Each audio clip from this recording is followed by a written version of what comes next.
നമസ്കാരം. നമ്മൾ കുമളിയിൽ നിന്ന് എറണാകുളത്തേക്ക് KSRTC ബസ്സിൽ യാത്ര ചെയ്യുന്ന വീഡിയോ ആണ് കേട്ടോ ഇന്നത്തേത്. മനോഹരമായിട്ടുള്ള കുറേ ടൂറിസ്റ്റ് പ്ലേസുകൾ കടന്നുകൊണ്ടാണ് നമ്മൾ യാത്ര ചെയ്യുന്നത്. അതുപോലെ തന്നെ മഞ്ഞും മഴയെല്ലാം ചേർന്നിട്ട് മനോഹരമായിട്ടുള്ള കാഴ്ചകളാണ് ഈ ഒരു യാത്രയിൽ നമുക്ക് സമ്മാനിക്കുന്നത്. നമ്മൾ കുമളി ബസ് സ്റ്റാൻഡിലാണ് എത്തിയിരിക്കുന്നത്. ഈ കാണുന്ന KSRTC ബസ്സിലാണ് നമ്മൾ യാത്ര ചെയ്യുന്നത്. അങ്ങനെ നമ്മുടെ യാത്ര ആരംഭിച്ചു. നമ്മൾ യാത്ര ചെയ്യുമ്പോൾ അത്യാവശ്യം നല്ല മഴ ഉണ്ടായിരുന്നു കേട്ടോ. കുമളി ടൗൺ എന്ന് പറയുമ്പോൾ അത്യാവശ്യം വലിയൊരു ടൗൺ ആയിരുന്നു കേട്ടോ. തമിഴ്നാട് കേരള ബോർഡർ ആയതിനാൽ ചില കടകളിലെല്ലാം ബോർഡുകൾ തമിഴിലും ഇംഗ്ലീഷിലും മലയാളത്തിലും കൂടി നമുക്ക് കാണാറുണ്ട് കേട്ടോ. 210 രൂപയാണ് കുമളിയിൽ നിന്ന് എറണാകുളത്തേക്കുള്ള ടിക്കറ്റ് നിരക്ക് വരുന്നത്. നമ്മൾ സാധാരണ ബസ്സിൽ യാത്ര ചെയ്യുമ്പോൾ സ്ഥലങ്ങൾ കാണുക എന്നുള്ള ഉദ്ദേശത്തോടെയുള്ള യാത്രയാണ് ചെയ്യാറുള്ളത്. എന്നാൽ ഈ ഒരു യാത്രയിൽ വളരെ മനോഹരമായിട്ടുള്ള പ്രകൃതി ഭംഗിയുള്ള സ്ഥലത്ത് കൂടിയാണ് നമ്മൾ യാത്ര ചെയ്യുന്നത് കേട്ടോ. മഞ്ഞും അതുപോലെ തന്നെ മഴയെല്ലാം കൂടി ഒരുമിച്ചിട്ടുള്ള ഈ ഒരു യാത്രയ്ക്ക് ഒരു പ്രത്യേക ഫീൽ തന്നെയായിരുന്നു കേട്ടോ നമുക്ക്. അപ്പം ഞാൻ ഈ യാത്ര ചെയ്യാനുള്ള കാരണം അങ്ങനെയുള്ളൊരു അന്തരീക്ഷം ആയതുകൊണ്ട് മാത്രമാണ് കേട്ടോ.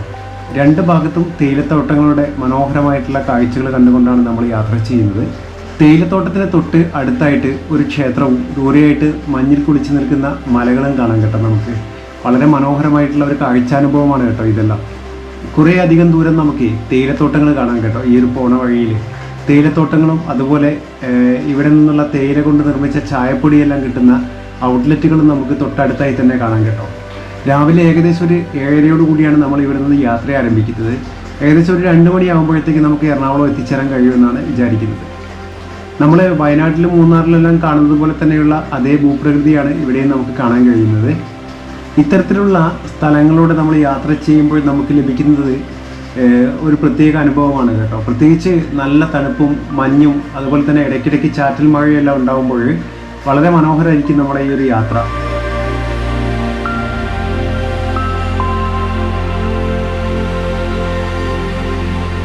നമ്മൾ ഇതുവരെ കണ്ട ടീ എസ്റ്റേറ്റുകളുടെ ഫാക്ടറി ഔട്ട്ലെറ്റാണ് കേട്ടോ ഈ കാണുന്നത്. നമ്മളങ്ങനെ വണ്ടിപ്പെരിയാർ എത്തിയിരിക്കുകയാണ്.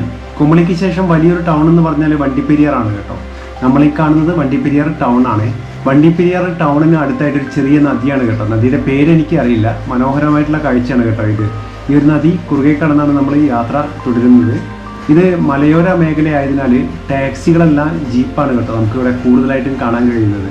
ഇത് വണ്ടിപ്പെരിയാർ ബസ് സ്റ്റാൻഡാണ് കേട്ടോ. നമ്മൾ ബസ് സ്റ്റാൻഡിലേക്ക് കയറി അങ്ങനെ നമ്മുടെ യാത്ര വീണ്ടും ആരംഭിച്ചു. ഇവിടെ നിന്നും എരുമേലിക്ക് 53 കിലോമീറ്ററാണ് കേട്ടോ. കുട്ടിക്കാനത്തേക്ക് 19 കിലോമീറ്ററാണ് ദൂരം വരുന്നത്. ശരിക്കും നമ്മൾ കുമളി എത്തിക്കഴിഞ്ഞാൽ തൊട്ട് അടുത്തായിട്ട് ഒട്ടനവധി ടൂറിസ്റ്റ് കേന്ദ്രങ്ങളുണ്ട് കേട്ടോ. അപ്പോൾ പ്രത്യേകിച്ച് നമ്മൾ അങ്ങോട്ടേക്ക് കയറുന്നില്ല. അതുവഴിയാണ് നമ്മൾ ബസ്സിൽ യാത്ര ചെയ്യുന്നത്. അത്രയ്ക്ക് മനോഹരമായിട്ടുള്ള റൂട്ടാണ് കേട്ടോ ഇത്. പ്രത്യേകിച്ച് മഴയുള്ള അതുപോലെ തന്നെ മഞ്ഞുള്ള സമയങ്ങളിൽ നമ്മൾ യാത്ര ചെയ്യുമ്പോൾ വേറൊരു ലെവലാണ് ഈ ഒരു യാത്ര. ഈ ഒരു കാഴ്ച നമുക്ക് അതിമനോഹരമാണ് കേട്ടോ. നമുക്ക് പറഞ്ഞറിയിക്കാൻ വാക്കുകളില്ല. അത്രയ്ക്ക് മനോഹരമായിട്ടുള്ള സ്ഥലത്തു കൂടിയാണ് നമ്മൾ യാത്ര ചെയ്യുന്നത്. പ്രത്യേകിച്ച് മഞ്ഞും ആ ഒരു തണുപ്പും എല്ലാം ഉള്ള സമയത്തായതുകൊണ്ട് വേറൊരു ഫീലാണ് നമുക്ക് കിട്ടുന്നത്. നല്ല കോടമഞ്ഞാണ് കേട്ടോ. മുൻപോട്ടേക്കോ അല്ലെങ്കിൽ ദൂരത്തേക്കുള്ള ഒരു കാഴ്ചയും നമുക്ക് കാണാൻ കഴിയുന്നില്ല. ഈ ഒരു ഭാഗത്തെത്തിയപ്പോൾ മൊത്തം കോടയിൽ മുങ്ങി നിൽക്കുകയാണ് കേട്ടോ. ഈ ഒരു കാഴ്ച നമുക്ക് പറയാൻ വാക്കുകളില്ല കേട്ടോ. അതുകൊണ്ട് തന്നെ ഞാൻ മനോഹരമായിട്ടുള്ള സ്ഥലങ്ങളായതിനാൽ എഡിറ്റിങ്ങിൽ കാര്യമായിട്ടൊന്നും കട്ട് ചെയ്യാൻ തോന്നിയിട്ടില്ല. നമ്മൾ ഈ കാണുന്നത് ഒരു ടീ എസ്റ്റേറ്റിൻ്റെ ഔട്ട്ലെറ്റ് ആണ് കേട്ടോ. തൊട്ടടുത്ത് ഫാക്ടറിയും ഔട്ട്ലെറ്റും എല്ലാം കൂടിയാണ് നമ്മൾ ഈ കാണുന്നത്. നമ്മൾ നേരത്തെ എരുമേലി എന്നൊരു റൂട്ട് കണ്ടില്ലേ? ശരിക്കും ഇത് ശബരിമല റൂട്ട് കൂടിയാണ് കേട്ടോ. തമിഴ്നാട്, കമ്പം, തേനി എന്നീ സ്ഥലങ്ങളിൽ നിന്നെല്ലാം ഭക്തർ ഈ റൂട്ട് വഴിയാണ് ശബരിമലയ്ക്ക് എത്തിച്ചേരുക.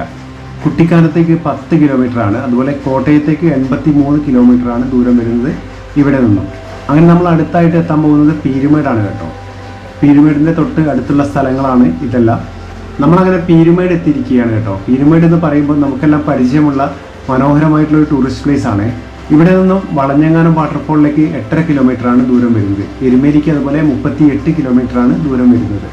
പീരുമേട് ടൗൺ ആണ് ഇത്. പീരുമേട് താലൂക്ക് ആശുപത്രിയെല്ലാം നമ്മൾ ഈ കാണുന്നത്.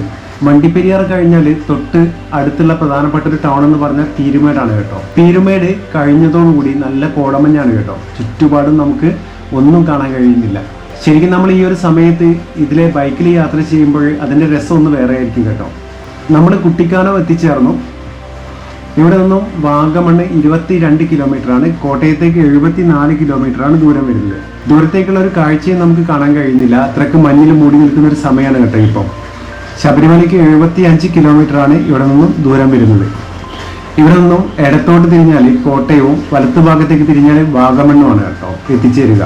നമ്മൾ നേരത്തെ പറഞ്ഞല്ലോ, കോട്ടയത്തേക്ക് 74 കിലോമീറ്ററും വാഗമണിലേക്ക് 22 കിലോമീറ്ററുമാണ് ദൂരം വരുന്നത്. കുട്ടിക്കാനം ടൗണിലാണ് നമ്മൾ എത്തിയിരിക്കുന്നത്. അപ്പോൾ ഇവിടെ നിന്ന് ആളെ കയറ്റി നമ്മൾ വീണ്ടും യാത്ര തുടരുകയാണ്.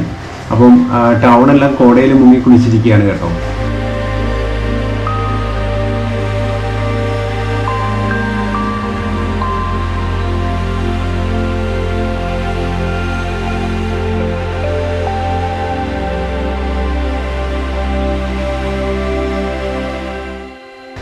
നമ്മൾ വളഞ്ഞങ്ങാനം വാട്ടർഫോൾസ് വഴിയാണ് കേട്ടോ യാത്ര ചെയ്യുന്നത്. അപ്പം നമ്മുടെ ഇടത്ത് ഭാഗത്തായിരുന്നു വാട്ടർഫോൾസ് ഉണ്ടായിരുന്നത്. അതുകൊണ്ട് നമുക്ക് വീഡിയോയിൽ കിട്ടിയിട്ടില്ലായിരുന്നു കേട്ടോ. നമ്മൾ ഇത്രയും ദൂരം യാത്ര ചെയ്തപ്പോഴേ വളരെ മനോഹരമായിട്ടുള്ള കാഴ്ചകളാണ് കേട്ടോ നമുക്ക് ഇതുവരെ കാണാൻ കഴിഞ്ഞത്. ഇവിടെ നിന്ന് ഇടത്തോട്ടേക്ക് പോയാൽ പാഞ്ചാലിമേട് എന്ന ടൂറിസ്റ്റ് പ്ലേസിലേക്കാണ് കേട്ടോ എത്തിച്ചേരുന്നത്. അതുപോലെ നേരെ പോയി കഴിഞ്ഞാൽ നമുക്ക് കോട്ടയത്തേക്കാണ് എത്തിച്ചേരുക. ഇടുക്കിയിലെ മറ്റൊരു പ്രശസ്തമായുള്ള ടൂറിസ്റ്റ് പ്ലേസ് ആണ് പാഞ്ചാലിമേട് എന്നത്. അവിടത്തേക്കുള്ള വഴിയാണ് നമ്മൾ പോയിക്കൊണ്ടിരിക്കുന്നത്. നമ്മളിപ്പോൾ പോണ വഴിയിൽ കുഞ്ഞു കുഞ്ഞു റിസോർട്ടുകളും അതുപോലെ ഹോം സ്റ്റേകളെല്ലാം കാണാൻ കേട്ടോ. വഴിയിൽ അതിൻ്റെ എല്ലാം ബോർഡുകൾ നമുക്ക് കാണാം. അപ്പം നമ്മൾ ഇത്തരത്തിലൊരു യാത്രയെല്ലാം ചെയ്യുമ്പോൾ താമസ സൗകര്യമെല്ലാം ഇവിടെ ഒരുപാട് നമുക്ക് കാണാൻ കഴിയും കേട്ടോ. നമ്മളിപ്പോൾ എത്തിയിരിക്കുന്നത് മുറിഞ്ഞപുഴ എന്ന സ്ഥലത്താണ് കേട്ടോ. ഇവിടെ നിന്നും പാഞ്ചാലിമേടിലേക്ക് 4.5 കിലോമീറ്ററാണ് ദൂരം വരുന്നത്. ശബരിമലയ്ക്ക് 73 കിലോമീറ്ററാണ് ദൂരം വരുന്നത്. നമ്മൾ മുണ്ടക്കയം ടൗണിലേക്ക് കയറാൻ പോവുകയാണ് കേട്ടോ. അപ്പോൾ ടൗണിൽ എത്തുന്നതിന് മുമ്പുള്ള ഒരു നദിയാണ് നമ്മളിപ്പം ക്രോസ് ചെയ്യുന്നത്. നമ്മൾ മുണ്ടക്കയം ടൗണിൽ എത്തിച്ചേർന്ന് കേട്ടോ. നമ്മൾ അടുത്തൊരു ജംഗ്ഷൻ കാണാം. അപ്പോൾ അതിൽ ശബരിമലയ്ക്ക് എരുമേലിക്കും എല്ലാം പോകാനുള്ള റൂട്ടാണ് കേട്ടോ. അത് നല്ല മഴ പെയ്യാൻ തുടങ്ങി കേട്ടോ. നമ്മൾ ഷട്ടറെല്ലാം ക്ലോസ് ചെയ്തു. അങ്ങനെ നമ്മൾ കാഞ്ഞിരപ്പള്ളി എത്തിച്ചേർന്നിരിക്കുകയാണ് കേട്ടോ. കാഞ്ഞിരപ്പള്ളി ബസ് സ്റ്റാൻഡിലേക്ക് കയറിയിട്ട് അവിടെ നിന്നും ആളുകളെ ഇറക്കി വീണ്ടും യാത്ര ആരംഭിക്കുകയാണ് നമ്മൾ. ഇവിടെ നിന്നും കോട്ടയത്തേക്ക് 33 കിലോമീറ്ററും കുമരകത്തേക്ക് 49 കിലോമീറ്ററുമാണ് ദൂരം വരുന്നത്. പാലയ്ക്ക് 22 കിലോമീറ്ററുമാണ് ദൂരം വരുന്നത്. പൊൻകുന്നം എന്ന ടൗണിലാണ് കേട്ടോ നമ്മൾ എത്തിയിരിക്കുന്നത്. പൊൻകുന്നം ബസ് സ്റ്റാൻഡിലേക്ക് നമ്മൾ എത്തിച്ചേർന്നു. നമ്മൾ പൊൻകുന്നം ബസ് സ്റ്റാൻഡിൽ നിന്ന് നമ്മൾ വീണ്ടും യാത്ര ആരംഭിച്ചു.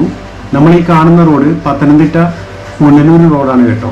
നേരെ പോയാൽ നമുക്ക് കോട്ടയം എത്തിച്ചേരാം. അതുപോലെ വലത്തോട്ടേക്ക് പോയാൽ തൊടുപുഴ എത്തിച്ചേരാം. നമ്മളിപ്പോൾ ഗുരുവായൂർ, തൃശ്ശൂർ, അങ്കമാലി, പാല റൂട്ടിലേക്ക് തിരിഞ്ഞിരിക്കുകയാണ്. പാലയ്ക്ക് 21 കിലോമീറ്ററാണ് ദൂരം വരുന്നത്. നമ്മൾ മുരിക്കുപുഴ എന്ന സ്ഥലത്താണ് എത്തിയിരിക്കുന്നത്. പാലയ്ക്ക് അടുത്തായിട്ടുള്ളൊരു സ്ഥലമാണ് കേട്ടോ മുരിക്കുംപുഴ എന്നത്.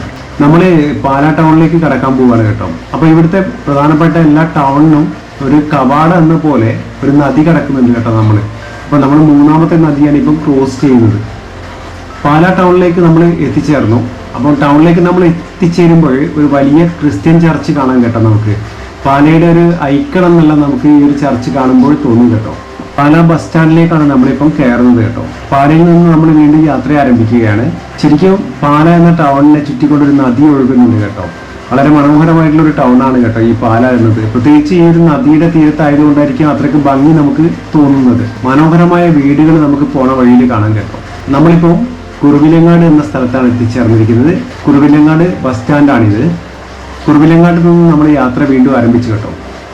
നമ്മൾ കുറുപ്പുന്നറ എന്ന സ്ഥലത്താണ് കേട്ടോ എത്തിച്ചേർന്നത്. മാന്നാർ എന്ന സ്ഥലത്ത് നമ്മൾ എത്തിച്ചേർന്നു. നമ്മൾ തലയോലപ്പറമ്പ് എന്ന സ്ഥലത്താണ് എത്തിച്ചേർന്നിരിക്കുന്നത്. വൈക്കം മുഹമ്മദ് ബഷീറിന്റെ ജന്മസ്ഥലമാണ് കേട്ടോ ഇത്. തലയോലപ്പറമ്പ് ടൗണിലൂടെയാണ് നമ്മൾ പോയിക്കൊണ്ടിരിക്കുന്നത്. പോണ വഴിയിൽ ഇടയ്ക്ക് നമുക്ക് മനോഹരമായിട്ടുള്ള കാഴ്ചകൾ വരുന്ന സ്ഥലങ്ങളും കാണാം കേട്ടോ. നമ്മൾ മറ്റൊരു നദി ക്രോസ് ചെയ്യാണ് കേട്ടോ. അപ്പോൾ കുറച്ച് വീതി കൂടിയ നദിയാണിത്. ഇതിന്റെ പേരെനിക്ക് അറിയില്ല കേട്ടോ. സൗത്ത് പറവൂരാണ് നമ്മളിപ്പോൾ എത്തിയിരിക്കുന്നത്. അങ്ങനെ നമ്മൾ തൃപ്പൂണിത്തറ എത്തിയിരിക്കുകയാണ് കേട്ടോ. തൃപ്പൂണിത്തറ ടൗണിലൂടെയാണ് നമ്മൾ പോയിക്കൊണ്ടിരിക്കുന്നത്. അപ്പോൾ തൃപ്പൂണിത്തറ പൂർണ്ണത്രയേശ്വര ക്ഷേത്രമാണ് നമ്മൾ ഇപ്പം പാസ് ചെയ്യുന്നത് കേട്ടോ. അപ്പം നമ്മൾ ഈ അത്തച്ചമയെല്ലാം നടക്കുന്ന ഒരു സ്ഥലം കൂടിയാണ് ഈ തൃപ്പൂണിത്തറ എന്ന് പറയുമ്പോൾ. അങ്ങനെ നമ്മൾ എറണാകുളം സിറ്റിയിലേക്ക് എത്തിച്ചേർന്നുകൊണ്ടിരിക്കുകയാണ് കേട്ടോ. ചമ്പക്കര എന്ന സ്ഥലത്താണ് നമ്മൾ എത്തിയിരിക്കുന്നത്. അങ്ങനെ നമ്മൾ വൈറ്റ്ല ഹബ്ബിൽ എത്തിയിരിക്കുകയാണ് കേട്ടോ. അപ്പോൾ നമ്മുടെ യാത്ര ഇവിടെ അവസാനിക്കുകയാണ്. മനോഹരമായിട്ടുള്ള കാഴ്ചകളായിരുന്നു നമുക്കൊരു യാത്രയിൽ കാണാൻ കഴിഞ്ഞത്. അപ്പോൾ നിങ്ങൾക്ക് ഈ ഒരു യാത്ര ഇഷ്ടപ്പെട്ടെന്ന് കരുതുന്നു. അപ്പോൾ നമുക്ക് മറ്റൊരു വീഡിയോയിൽ കാണാം കേട്ടോ. Okay, by.